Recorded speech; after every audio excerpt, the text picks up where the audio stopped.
ఇది election commission సంబంధించింది కదా సార్, మరి దాని ఇన్వాల్వ్మెంట్ అది సీరియస్గా ఉంటుంది కదా, మరి ఆ యాంగిల్లో ఎందుకని ఇంత డిలే?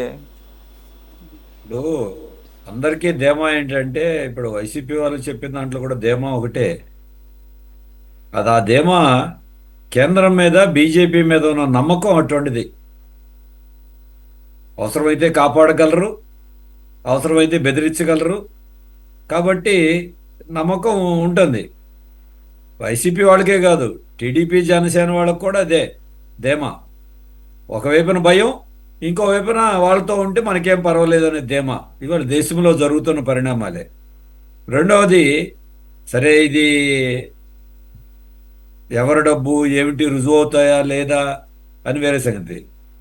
వ్యవస్థలు ఎలా ఉన్నాయంటే, 2 ఏళ్ల తర్వాత దీంట్లో నా డబ్బు అని అనుకుంటే కోర్టుకు కూడా పిలిపించలేని స్టేజ్లో వ్యవస్థలు ఉన్నాయి. కాబట్టి దీన్ని బట్టే ఏ రకంగా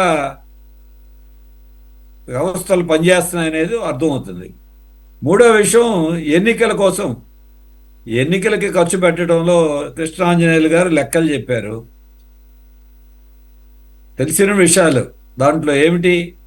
ఈరోజు ప్రధాన పార్టీలైన వైసీపీ కానీ, టీడీపీ కానీ, బీజేపీ, జనసేన మొన్న ఎన్నికల్లో, అసెంబ్లీ ఎన్నికల్లో, పార్లమెంట్ ఎన్నికల్లో 25 కోట్ల నుంచి 50 కోట్లు ఖర్చు పెట్టారు. ఎంపీలకి 150 నుంచి 200 కోట్లు ఖర్చు పెట్టారు. రేపు దానికి రెట్టింపు ఖర్చు పెట్టడానికి మళ్ళీ రెడీ అవుతున్నారు. ఎక్కడి నుంచి వస్తాయి డబ్బులని? Centralised, decentralised.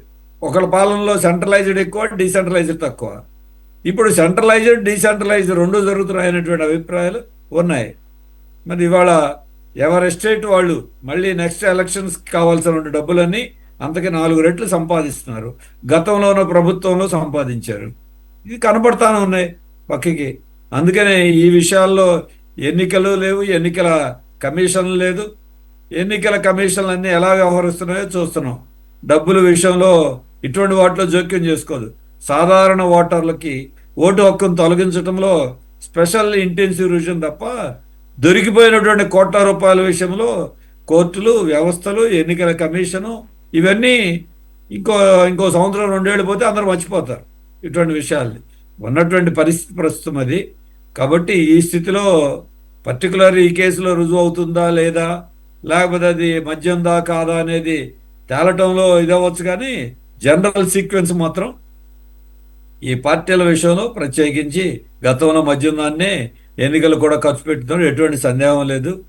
మద్యం కాకపోతే ఇసుక డబ్బులు ఖర్చు పెడతారు, అవి కాకపోతే ఇంకో డబ్బులు ఖర్చు పెడతారు. ఇప్పుడు కూడా పెట్టిన వాళ్ళు కూడా ఎమ్మెల్యేలు, ఎంపీలు, ఆ పార్టీ ఈ పార్టీలు పెట్టిన డబ్బులన్నీ ఎక్కడి నుంచి వచ్చినాయి? జనాన్ని కొలగొట్టి, రాష్ట్ర సంపదను కొలగొట్టిన డబ్బే. ఇప్పుడు కూడా కొలగొడతానే ఉన్నారు. ఇది బహిరంగ రహస్యం. కొన్ని బహిరంగ రుజువు అవుతాయి, కొన్ని రుజువు కావు. కొన్ని ఆధారాలు ఉంటాయి, కొన్ని ఆధారాలు ఉండవు. అంతే తేడా తప్ప ఈ కేసులో కూడా అదే తెలియజేస్తుంది. రైట్.